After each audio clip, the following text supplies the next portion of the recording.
movie to go. Izzy gets a hold of Ty and tells them they have to contact their friends in the digital world to stop the internet menace. It's been a long time. Who else is there? Doublemon. Salmon! Hanamon! Domamon! Gatamon! You can collect them all in each McDonald's Happy Meal. Actually, I think Dairy Queen made the toys for this thing. You know this and you're not deeply ashamed? I never said I wasn't. The kids send their Digimon out to fight the virus, an orange dinosaur and an electric ladybug. And they pulverize it. But all they've done is made it an angry arachnid, who takes off to wipe out the electric devices of the real world. So they call the blonde kid, Matt, and his little brother, TK, it doesn't matter, I'm gonna forget him tomorrow anyway, who are on vacation to come back to the city and back him up. Less than Jake! Less than Jake! All I need is Savage Garden and the theme from Titanic. Matt and TK send in their Digimon, but the baddie digivolves to his most powerful mega state, Diaboromon, which is totally supposed to be Diablomon, but in case it wasn't obvious, the folks who dubbed this movie are not terribly perceptive. Now they have a real fight on their hands. There's something wrong with me. What is it? I think it's your mother's recipes. I hate to tell you I told you so, but I told you so! Christ, there's more poop jokes in this movie than the Phantom Menace. Actually, this one's a plot point. Oh good, because I really wanted the diarrhea to play a big part in the story. With Izzy out of the room, Ty crashes the computer, like you do, cutting off his connection from the Digimon. Not a single call can get through! Huh? Hello, this is Ty. Hello, did you program me? It's Infamon. Can Spider-Man come out to play? Ty tries to get help from his friends, but most of them are already preoccupied. You got this postcard in the mail from Mimi. He's on vacation? In Hawaii? Oh. I don't have a care in the world, and I'm wishing you were here. Never make that face again. It's like the face a pedophile makes when he hears they're renewing Toddlers and Tiaras. Oh, cut away from that! Hi, Izzy. Welcome back. So for a bunch of confusing exposition, or maybe not confusing, boring is a much better word, a whole bunch of shit is thrown at us about a Digimon cloning himself, taking over all the phone lines, operating all the computers of the world. And did I also mention he launches nuclear weapons on the side too? We're not even halfway through this movie and already they're throwing all this shit at us. How are you gonna top nuclear weapons about to destroy the world? Agreed, it would be a little better if they saved this for the climax of the film, but hey, it's got some good animation, it's a touch suspenseful. Oh yeah, there's so many characters I'm concerned about. Like, this girl I don't know, or these kids I just met, and these two that do nothing but quote awkward puns. Oh yeah, I really want to know what happens to that. Oh, come on, you have to admit, it's a little bit exciting. Exciting? It's almost a half an hour of people doing nothing but looking at their computer screen. That's really all that's going on. I mean, think about it. Is there anything more wasteful and useless than just looking at your computer screen for almost a half hour?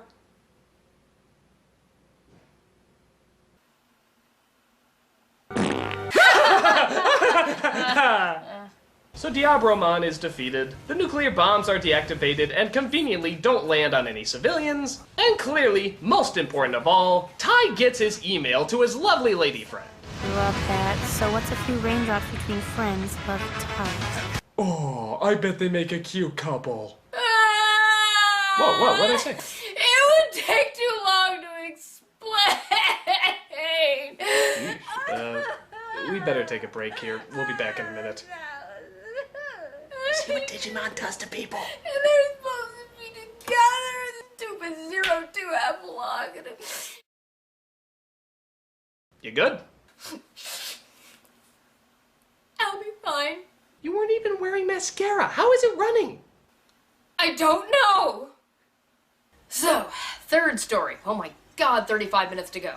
Why do you keep mentioning the time anyway? Well, that's one of the reasons this movie is so terrible. It has no arc, no connection between the three stories. You can pop on the movie at any point and have no idea if you're in the first act, or near the climax, or the resolution. Just it's a bunch of series of vignettes with no point. Well, one point, I guess. Make money for Fox Kids! Yoli and Poromon can match wits with the best of them, as well as tan lines. And there's Davis and Demi Vemon. Yeah, I know, Davis looks a lot like my brother Ty. We blame lazy character design for that. Ty and Kari are in New York because, Well, really, if we can't stay in the same story for 5 minutes, why should we stay in the same location? And they come across Willis. Hey, he finally has a point in this movie. Well, kinda-ish. Kokomon, this has to stop!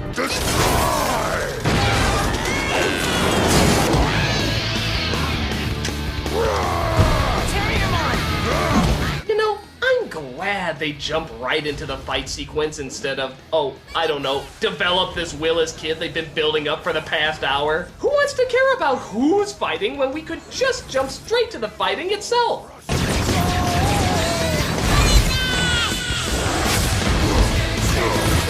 So the American Rabbit and the Muppet Minstrel Show have a little fight until the big one disappears. They call the other cast members down to Colorado, who, if you don't know the show, you have no idea who most of these kids are. Right, Critic? Is that the California kid from The Wizard? My point exactly. California.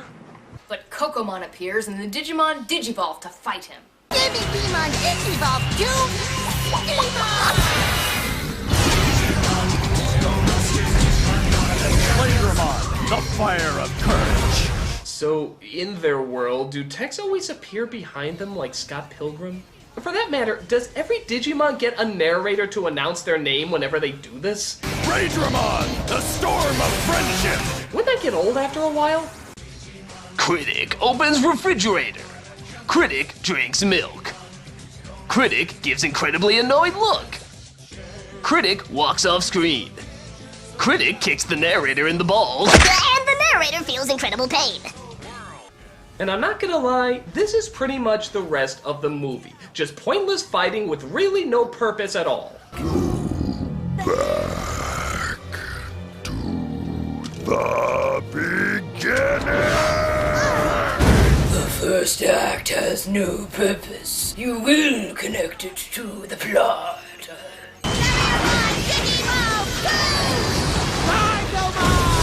Even the Pokemon movie at least had a moral. And okay, it was bullshit and it made no sense, but at least it was trying to have a point. This all seems entirely useless.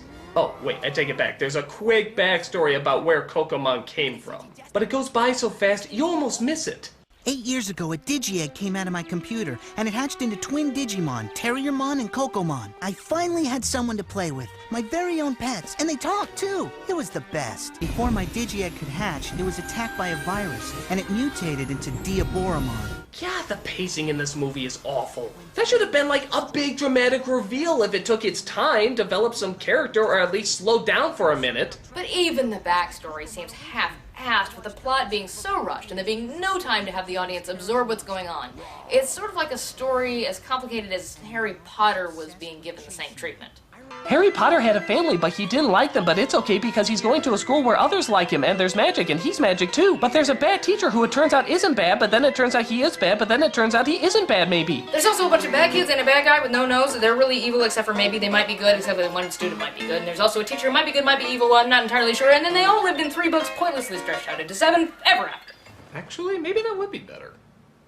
Hell, even the emotional reactions are incredibly rushed. Look! What's the matter with you? That's the saddest story I ever heard. I'm the one with the problem, not you.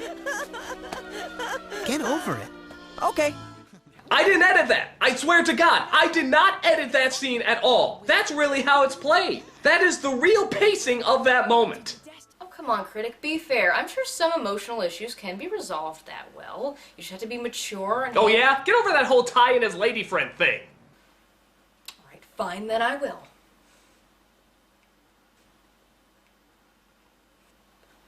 That's what I thought. He was supposed to be with Ty, TK, and Kari were supposed to have cute little perfect babies, and Sub-Zero-2 in the eye socket! What follows is fighting, and more fighting. God, I've never seen so much action be so boring. I mean, there's a rabbit with machine guns for hands. How do you make that boring? How? Come on, we have to digivolve to our mega form so we can release the golden Digi-Eggs. Anjumon Morph Digivolve to... Seraphimon! Anjumon Digivolve to... Megadramon! hell? I'm sorry. I squeed. You squeed. You squeed for something in this movie. No, it's just like, okay, Patamon and Gatomon never achieved Mega Level in the show before, along with several other Digimon, but that's not important right now. And it's so rare to see, and they look so cool. And Cool? It's a Burger King Kids Club chess piece and a My Little Pony version of Falcor. Seraphimon, carry me away in your big man angel arms. I wanna hug You it. need Digi-medication. But in an exciting, if not kind of confusing climax, Kokomon somehow takes them back in time. He can do that now? I'm not questioning it. To a point when the virus that affected him was at a weaker stage. So they use their Digi-powers to defeat the virus, and Kokomon returns back to his normal form. I guess without the virus, Kokomon couldn't heal himself anymore. The battle was too much for him. Don't be sad, Willis. One thing you have to learn about Digimon, they never really die. As long as there's someone around to buy our shit, we'll never disappear. Kokomon! Like I said, Willis learned about teamwork the hard way. He did? He also found out that Davis was right. Digimon never really die. Their information just gets reconfigured. Only sometimes they come back singing a different tune. Smash Mouth! Bingo! Damn! Yes! What did I win? The everlasting shame that you watched this movie. What a piece of cock-a-dick. I know nothing about this show, and this movie didn't do anything to fix that. All it did was turn me off to it even more. They say it was 3 movies spliced together, and you know what? I believe it. There is no care about what happens to these characters or if the story makes any sense whatsoever. Let me make this clear. I love Digimon, flaws and corniness and all. There was a passion and sincerity to the TV series, even the English language version, that surpassed any expectations for a marketing vehicle that existed. The production team was told to promote toys, and they made a moving, charming, fun story that fans still remember fondly today. But this? The purest and most obnoxious of cash-ins that takes the worst aspects of the show and blows them up tenfold in the hopes of making a quick buck for Fox. It's hilarious, it's embarrassing, it's pretty much unwatchable. The impact this movie has made on the Digimon franchise and its not-so-great reputation has made me so upset I can't even sleep tonight. And if I can't sleep tonight, nobody can.